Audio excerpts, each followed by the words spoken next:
Come closer. Forget the nursery rhymes, the stories you were told as a child. Forget the charming rogue, the clever little helper. I'm here to tell you what truly happened, to unearth a history buried under the scorched earth of a kingdom long forgotten. You see, the story you know, it's a comfortable lie, a sweet fable to help you sleep. But now, let's peel back that pretty falsehood together. Let's gaze upon the cold, hard truth of the creature that would come to be known as Puss in Boots. So, where does our true story begin? Well, it's not in some quaint little mill, no. Imagine a place that groaned under the weight of sins, not grain. This is where the youngest son, Diego, inherited absolutely nothing from his dying father. Nothing, except for a creature that stirred and emerged from the darkest, soot-stained corners of the room. A thing made of pure shadow. Now you must understand, this was no ordinary cat. As it rose, so unnervingly, onto two legs, its fur, the color of a moonless night, seemed to just drink the very light from the room. And its eyes? Oh, its eyes were two burning emeralds, chips of cold green fire. And in their depths, it saw not a boy, but a tool, an opportunity. It didn't ask for milk. It didn't ask for shelter. Its first words, when they finally came, were a demand, spoken in a voice that was ancient and terrible. It demanded leather boots. But not just any boots, you see. These had to be crafted from the hide of a beast that feared no man. This wasn't a request. This was the sealing of a pact. So begins the demand in the dark. With its tools, its new leather boots acquired, the creature began its conquest. The first stage of its plan was set deep within the forbidden forest, a place where the trees stood like calcified bone, and the wind, well, it whispered the names of the long-lost dead. Imagine it now, moving through that silver mist like a ghost, it stalked a high-born rabbit, its movements nothing but a blur of lethal, silent grace. But this wasn't a hunt for food, for sustenance. No, the rabbit's life was merely currency, the very first coin to be spent in the purchase of an entire kingdom. And so it arrived at the king's court, a crumbling monument to paranoia and decay, really. And there, this creature presented its bloody offering. It spoke, and its voice was a strange mix of velvet and iron, as it spun a web of intricate lies about a mysterious, wealthy Marquis of Carabas. The king, you have to understand, was a man already haunted by his own fading power.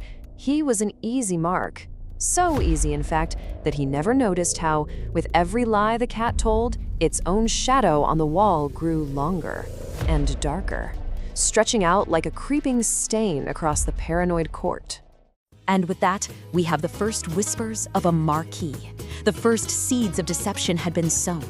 Now it was time to cultivate a legend. A royal carriage was arranged, and the creature, it ran ahead into the sun-scorched fields where an empire built on fear was about to be forged. Picture this. The sun is hanging low and red, almost like a bleeding wound in the sky. And there it stood, atop a jagged stone, just a silhouette against the dying light. It drew a small rapier, and the blade glinted with a cold blue light as it addressed the terrified peasants who were toiling away in the fields. It commanded them to claim these lands belonged to its master. The alternative? Well, the alternative was simple. The return of what was whispered to be the Great Terror. It didn't need to explain what that meant. In that moment, looking up at that glinting blade, they didn't see a cat. They saw a demon in leather boots, its voice echoing with some ancient, terrible power. And just like that, the foundation was laid. Diego's new empire, it wasn't built on loyalty or nobility or love. No, it was built on something far stronger and far more reliable. Pure, unyielding fear. Now we come to it, the ogre's last mistake. All that remained was the jewel for this crown of lies, the castle. But it belonged to an ogre, a shapeshifter of immense and ancient power. One who resided in a jagged monolith of obsidian that seemed to pierce the very clouds.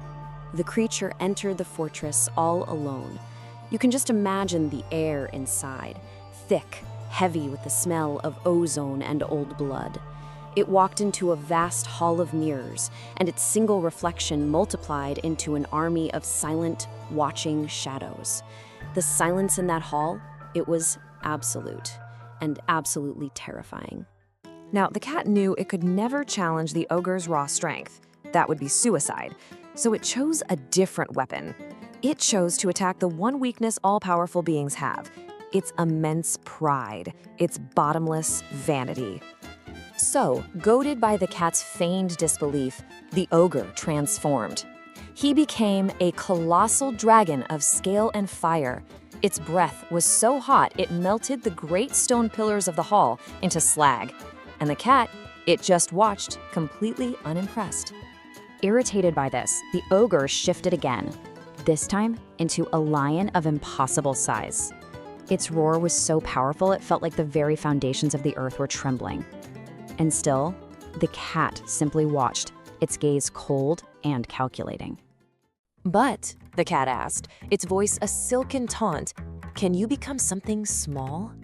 And in a final act of supreme arrogance, the ogre, so eager to prove his absolute mastery over form, he shrank. He became a tiny, twitching mouse on the cold marble floor. It was his last and greatest mistake. And you know, there was no grand battle, no heroic struggle to be seen. There was only the sound of Puss's claws on the marble floor, that soft, rhythmic click, click, click, a predatory sound echoing in the vast, silent hall. And then, a final sharp snap. The game was over. And so we arrive at what you might think is the story's end, but is, in fact, its true beginning: the monster in boots. We see Diego, the miller's son, standing at the altar. He's marrying the princess, being crowned a king of lands he never owned, in a castle won by blood and pure deceit. But while Diego celebrated his new life, the creature stood alone on the highest battlement of the castle. It looked out over the kingdom it had conjured from nothing but shadow and fear. Diego, he was the king, yes, a puppet on a throne. But the creature, the thing in boots, it was the master, the shadow that pulls all the strings. A simple miller's son had traded a simple life for a crown of cold iron, and in doing so, proved a terrible truth. A truth that whispers from the darkest corners of all our most beloved tales, that the greatest monsters don't always have claws. Sometimes they just wear boots.